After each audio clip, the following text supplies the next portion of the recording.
مولانا ابو نور علیہ رحمہ آپ لکھتے ہیں کہ محمود غزنوی کے پاس نا ایک بڑا عجیب سا کیس آ گیا۔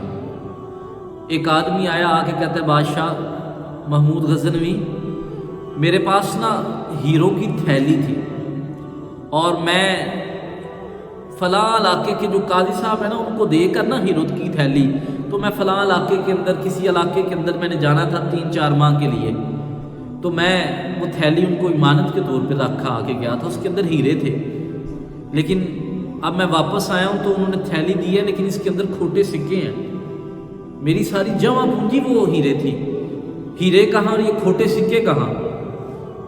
میری بات یہ سنیں کہ مجھے انصاف دلائیں۔ اور کہا کہ میں نے وہ قاضی صاحب سے کہا کہ اس کے اندر تو کھوٹے سکے ہیں، تو وہ تو میرے گلے کو پاڑ رہے ہیں، کہہ رہے ہیں جس طرح تم نے تھیلی سی ہوئی تھی اسی طرح ہے، کہیں سے بتاؤ نا پھٹی ہوئی ہے۔ کہتا ہے بادشاہ صاحب سلی بھی اسی طرح جس طرح میں نے اس کو سیا ہوا تھا، لیکن میں قسم اٹھا کے کہتا ہوں، میں حلفاً کہتا ہوں کہ میں ہوں سچا۔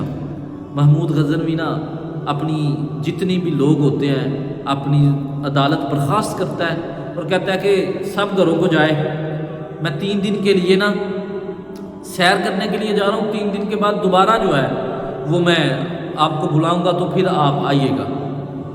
اور جانے سے پہلے نا محمود غزنوی نے اسے تھیلی لے لی اور لے کر نا چھری منگوائی۔ جب دیکھا نا دربار کے اندر کوئی بھی نہیں، محمود غزنوی نے چھری منگوا کر کیا کیا کہ جس وہ تخت پہ بیٹھتا تھا نا، جس تخت کے اوپر، اس کے اوپر ایک گدا تھا، اس نے نا چھری کے ساتھ سارا گدے کو پھاڑ دیا۔ جب گدے کو اس نے محمود غزنوی نے پھاڑ دیا نا، پھاڑنے کے بعد یہ چلا گیا، کسی کو بتایا کوئی نہیں۔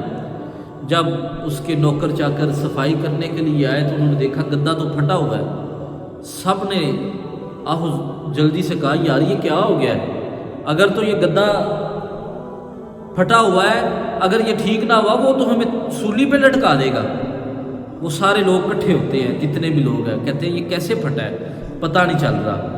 ان میں سے ایک آدمی کہتا ہے کہ میں ایک ایسے آدمی کو جانتا ہوں جو بہت بڑا کاریگر ہے، وہ اس کو ایسے سیے گا کہ پتہ ہی نہیں چلے گا، بہت کمال کا کاریگر ہے۔ پتہ ہے نا کاریگر لوگوں کا، کچھ لوگ بڑے ہی کاریگر ہوتے ہیں، بس پیسہ ہونا چاہیے، ایسا ہی کاریگری دکھاتے ہیں کہ نام و نشان نہیں چھوڑتے۔ وہ کاریگر جو تھا نا، انہوں نے کہا کہ اس کا نام احمد رفوگر ہے، ہم اس کو بلاتے ہیں۔ لوگوں نے کہا بھائی کسی طرح اس کو بلاؤ، ہم 1 ماہ کی ایڈوانس تنخواہ دینے کو تیار ہے، تم احمد رفوگر کو بلاؤ کہ وہ اس گدے کو آ کے سیے، نہیں تو محمود غزنوی نے دیکھ لیا وہ تو ہمیں چھوڑے گا نہیں، ہمیں مار دے گا۔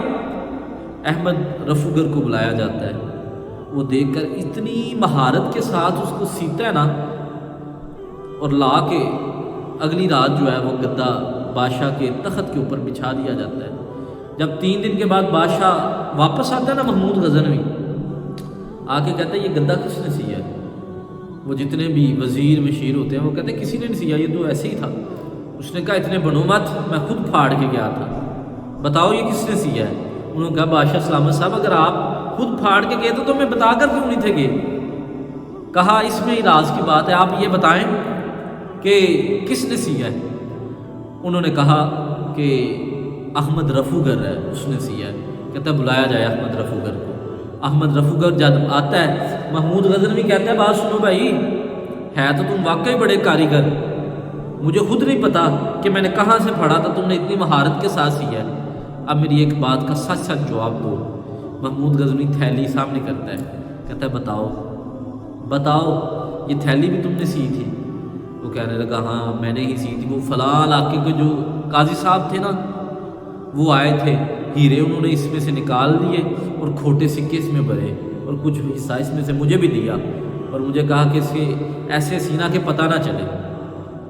بادشاہ محمود غزنوی نے سارے ثبوت اکٹھے کر لیے، کمال نہیں کہ پہلے سارے ثبوت اکٹھے کیے ہیں، ٹھیک ہے، اور پھر ثبوت اور گواہ اکٹھے کیے ہیں، لیکن ہمارے معاشرے میں کیا ہوتا ہے؟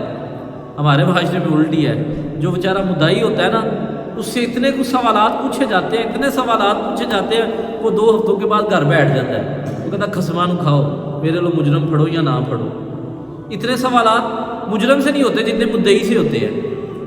تو بادشاہ سلامت نے پورے ثبوت اور گواہ اکٹھے کر لیے نا محمود غزنوی نے، محمود غزنوی نے نا اس علاقے کے قاضی صاحب کو نا اکیلے میں بلا کر کہا قاضی صاحب اگر تو آپ سے غلطی ہو گئی ہے تو بتاؤ۔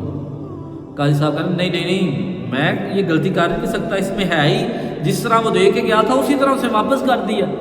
محمود غزنوی پھر کہتا ہے میں آپ سے اکیلے میں پوچھ رہا ہوں، میں ہوں اور آپ ہیں، آپ بتا دیں، کوئی اور نہیں ہمارے درمیان اللہ کے علاوہ، تم بتا دو اگر تم نے کیا ہے تو بتاؤ۔ وہ کہنے لگا نہیں میرا یہ وقار ہی نہیں کہ میں ایسے کر سکوں۔ محمود غزنوی نے جب بڑا کوشش کی نہ مانے، محمود غزنوی نے عدالت لگائی، اپنی پنچایت لگائی، کہا لاؤ بادشاہ کو، لاؤ اس فلاں علاقے کے قاضی صاحب کو۔ قاضی صاحب جب سامنے آئے کہا قاضی صاحب بتاؤ یہ تھیلی آپ نے اس میں سے ہیرے نکالے؟ کہا نہیں میں نے نہیں نکالے۔ کہاں احمد رفوگر؟ احمد رفوگر کو جب سامنے لایا گیا، قاضی صاحب کے الفاظ ٹوٹنے لگے، آواز رکنے لگی اور الفاظ ٹوٹنے لگے، گرنے لگے۔ پتہ چل گیا احمد رفوگر آیا، قاضی صاحب نے اپنا سر جو ہے وہ نیچے کر لیا۔ بادشاہ محمود غزنوی نے کہا نکل جاؤ میرے دربار سے، نکل جاؤ میرے دربار سے، تمہیں اتنی عزت، اتنی وقار اور اتنی اچھی تنخواہ اور اتنا اچھا عہدہ دیا، پھر بھی تم نے کچھ رقم کے لیے یہ معاملات کر دیے، کہاں نکل جاؤ۔ قاضی صاحب نکلنے لگے، لوگ لعنتیں برسا رہے ہیں۔ جب گلیوں میں نکلتے کیا آگے نکلتے تھے تو لوگ دکانیں چھوڑ کر قاضی صاحب کے ادب کے لیے کھڑے ہوتے تھے، آج لوگ لعنتیں برسا رہے ہیں۔ جب گھر کے اندر گئے، جن بچوں کے لیے سارا کچھ کیا، جیسے گھر کے اندر گئے، جنہ لئی تو پاپ کمایا کتھے نہیں وہ کرتے۔ جب گھر گئے بچوں کے سامنے، بچوں نے کہا بابا جان کیا کیا آپ نے؟ اب تو ہم مدرسے میں نہیں جا سکیں گے، ہم اسکول نہیں جا سکیں گے، تو آپ کی وجہ سے ہماری اتنی انسلٹ ہو گئی ہے۔ اور کہتا ہے مجھے بڑا مان تھا، قاضی صاحب کہتے تھے مجھے بڑا مان تھا میری شریک حیات، میری زوجہ، میری زندگی کی ساتھی میرا ساتھ دے گی۔ قاضی صاحب جب اس کے پاس گئے، وہ کہنے لگی اب میں پیکے کیسے جاؤں گی، میں میکے کیسے جایا کروں گی، آپ نے کیا کر دیا ہے؟ قاضی صاحب سب کچھ چھوڑ کے کمرے کے اندر گئے، بھوک نہیں لگی، کھانا کچھ نہیں کھایا، اپنی جتنی بھی ذلت تھی، اپنی رسوائی جو ہے وہ سمیٹ کے لیٹے۔